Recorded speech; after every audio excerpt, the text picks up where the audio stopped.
when the weather is this good, it is time to take our mixing on the road. So in this video, I'm going to be reviewing some of my mixes here for my new album, and I'm going to be doing it while I'm out and about. So let's go.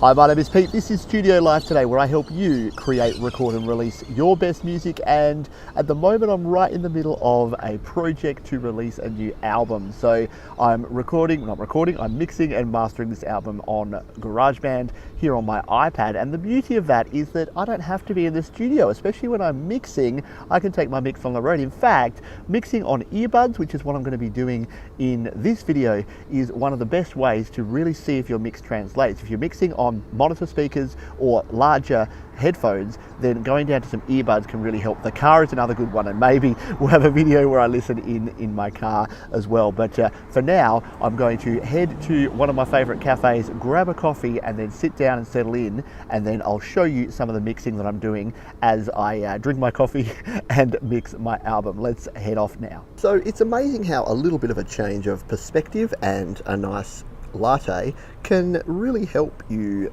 get things done here. So I have been sitting here, I've had some breakfast, I've had a coffee, and I'm now going through these tracks. And what seemed quite overwhelming when I was sitting alone in my studio, I'm actually going through this going, I'm pretty close to where I need to be here. I've got most of these tracks where they want to be, and in the next couple of hours, as a big giant truck goes past, I'm going to have all these mixes done and be ready to get into the mastering process. So I've also worked out a couple of cool little tricks and things that I did here in some old videos, which I'm going to turn into some other quick tip videos. I won't put them in here, but what I've been going through is I've had a look at In Time, which is this track here, and that one's looking good. I'm going to do a separate video on Lucky shortly.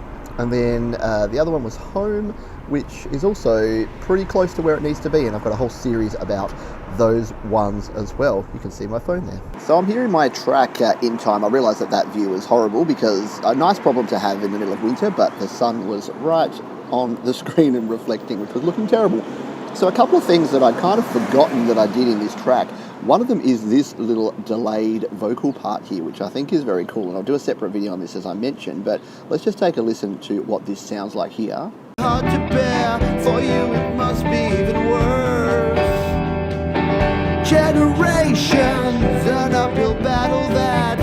So what I actually did here, so as you may know, you can't automate effects here in GarageBand iOS. So what I did with this one is I actually copied that piece of audio, put it here on a separate track, and then added some different effects. So the effects that I used here was a distortion plugin and a quarter note track echo to get that cool effect on there. So because we couldn't add that to the original track, I've added that to this separate piece of audio. The other thing that I did in this, and I'm showing you these because the mix is pretty much done here, is using Drummer with drums to create like a build-up effect here that I've done here. So you can actually, if you're just using Drummer and you want to add something a little bit different in, you can actually do that. So let's just take a listen to this part here and I'll show you what I mean. And I don't know which way to turn, but in time.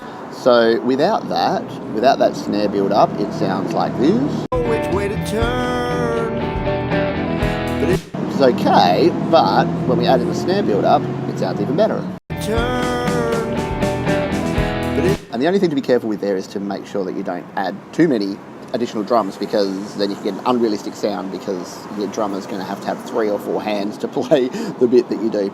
The rest of this track, the only other sort of insights I have to this is that this was a track that I recorded and mixed a while ago, and once again, if you look at the volume level, even in the loudest parts here, take a look at the main meter at the top here. We can all be friends again, and maybe even best friends if we try. In time. So it's probably one of the louder ones, so I can probably afford to have the volume come down a little bit, but it's only just kissing the yellow there. It's not hitting right up to that orange, so it's a good level here. So that is the track In Time, and a few little things that I wanted to show you about this one.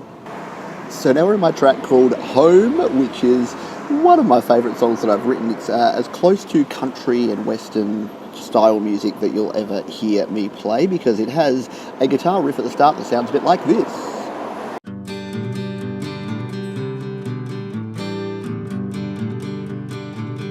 And if you go back and watch the video where I wrote and recorded this originally, this was sort of the last track on my EP, and originally it was going to be another song called Be Cool, but that didn't work for the EP, so I kind of wrote this one really quickly. And what I like is that I actually used a toy ukulele as one of the sounds in here, so let's take a listen to what that sounds like.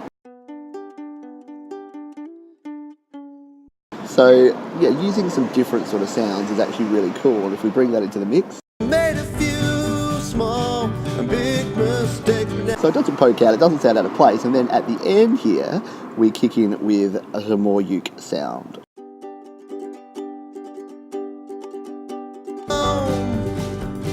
Now I'm going home. So once again, this is one that I spent quite a bit of time doing. You can look at the volume levels, that they're looking pretty good. I think the mix is actually standing alone by itself and doesn't need a whole lot of work. So I'm not going to spend a lot of time rehashing this one. If you want to find out more about how I recorded and mixed it originally, then you can check out the link, which I'll put down below and up above, so that you can take a squiz. But let's dive into one more song here before we finish up in this video. Okay, so the last one we're going to look at, and this is actually the last track that I'm doing in these videos. They might be a little bit out of order if you're watching them, but I'm pretty close to reviewing all of these mixes. So this is a song called Lucky, and you'll instantly see that unlike a lot of my other songs, this has an awful lot of virtual instruments in here. So this song uses some loops, it uses some MIDI, and it still has some vocals, but it's probably my most diverse song. It's not quite in line with all the other tracks that I have recorded before, but let's just take a listen to the start of this track to get a feel for what this sounds like.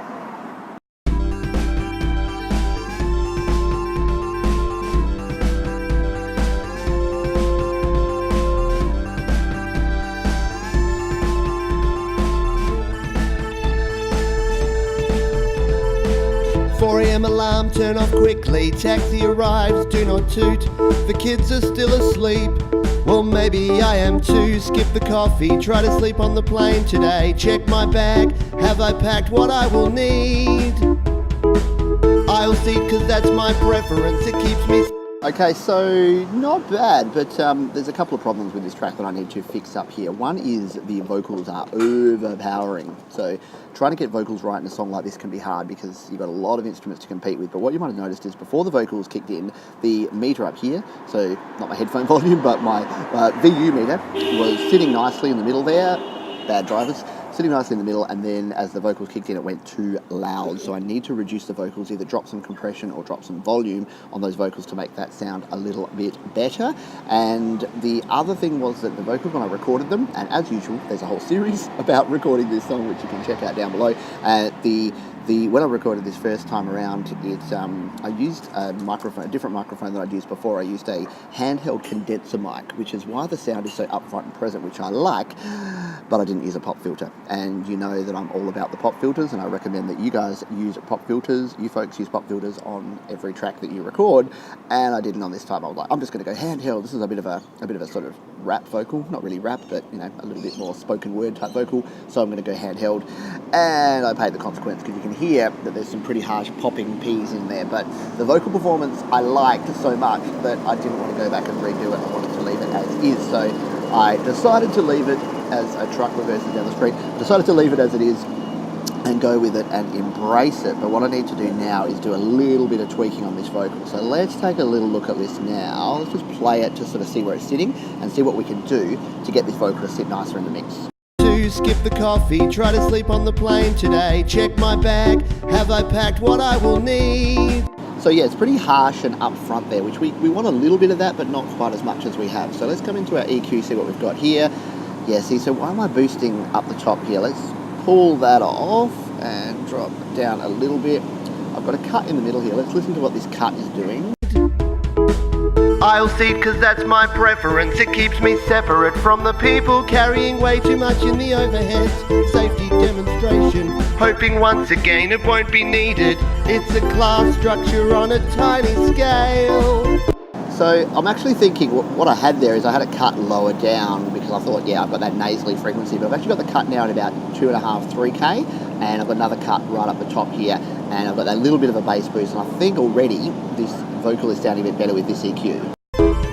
Life will have its ups and downs, and sometimes I complain about. So So yeah, it's just a little bit more mellow. Like, brought the volume down. So anytime you do an EQ cut, you're going to reduce your volume because, as we've discussed before, EQ is just a volume slider for a particular frequency. So we've done that there. Now we've got some of these sections where the vocals are actually on a different track here. And the reason I did that is that they've got some additional delays on here in these Flying Today chorusy bits. So let's listen to that now.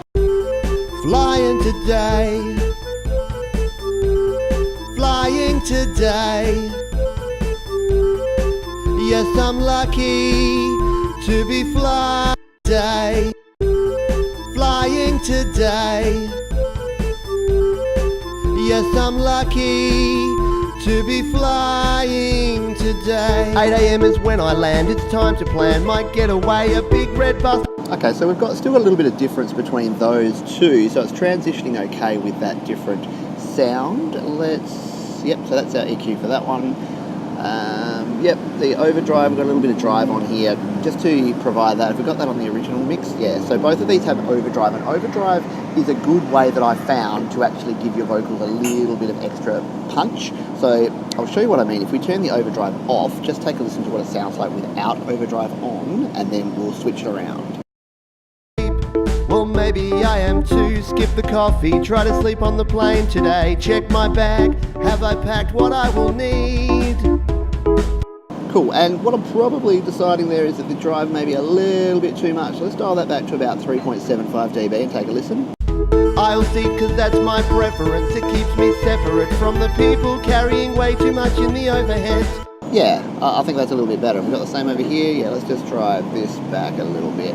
So a few small tweaks here that I need to make here just to make these vocals sit a little bit better, and then those popping P's will hopefully not be quite as poppy when we get to that mix. So I won't go into detail about the rest of this, and I actually have a music video for this one as well, which I recorded on my iPhone 5S, and I recorded that while I was on a work trip, because this song is all about being thankful, I guess, for what you have, because at the time I was traveling a lot for work, and I'd have to get up at 4 o'clock in the morning and go to the airport, get on a plane, fly to another city, work all day, stay in a hotel, work all the next day, fly home the next night, and I was like, wow, man, woe is me, I'm so disadvantaged because I have to do this. And then it's like, hang on, wait a minute, look around you, look at what other people have, and look what they've got going on in their lives, and maybe you need to be a little bit more grateful for what you have, and that is what lucky is all about. So that is going to do it here for today in terms of looking at these tracks. So I've now been through all 12 of these tracks. We still have a question mark around 1 or 2 of them, and we'll now move on to the mastering process. Now, on the mastering process, I have had a lot of feedback around folks wanting the mastering to be done in iOS. So more on that in the next video, but I will be mastering these in iOS in one way or another. So keep an eye out for the next videos upcoming, and we will chat more about this process then. Hey, thanks for hanging around to the end. Does anyone actually listen to this part? I don't know. Anyway, there's 2 videos linked down below. You can subscribe to the channel by clicking on the Studio Live Today icon in the top right, and head to studiolivetoday.com for more audio goodness.